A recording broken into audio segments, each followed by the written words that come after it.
د روژه کې بعضې د نوجوانانو بعضې داسې سوالات حقیقت دا دی چې هغه چا مخکې نشي ویلی او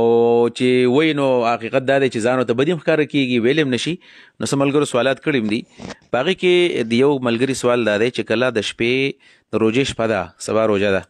او چاته پکې د غسلو ضرورت راشي خو هغه یا سحر شرمیږي یا چا که میلمه دی او هغه ته یا هسې په کور کې د غسلو موقع ورته میلاو نشي او بیا هم په دغې نجاست کې په جنابت کې هغه پیشمنۍ وکړي او د پیشمنۍ نه پس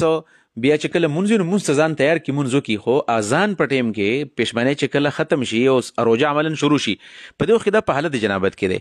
نو دې روژه باندې به څه اثر پرېوځي که نه به پرېوځي دا روژه کېږي که نه کېږي نو دا تپوس د ملګری کوي وضاحت وکړي. د دې باره کې خو یو قانوني خبره ده او یو مشوره ده زموږ. نو مشوره خو ملګرو ته دا ده چې د شپې دا ضرورت پیښ شي نو دا د سبا د راختو نه مخکې په کار ده چې بنده غسل وکړي. خو قانوني خبره دا ده چې که فرض که داسې ضرورت راشي او داسې مجبوري راشي چې یاره که دی خوراک کوي به دې ټایم کې یا به غسل کوي او که خوراک یې اوبه پرېږدي نو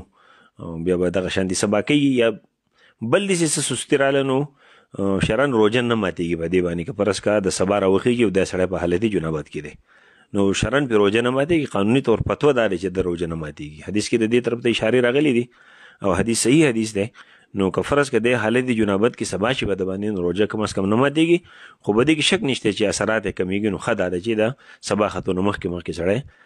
وغسل وکړي او طهارت حاصل کړي.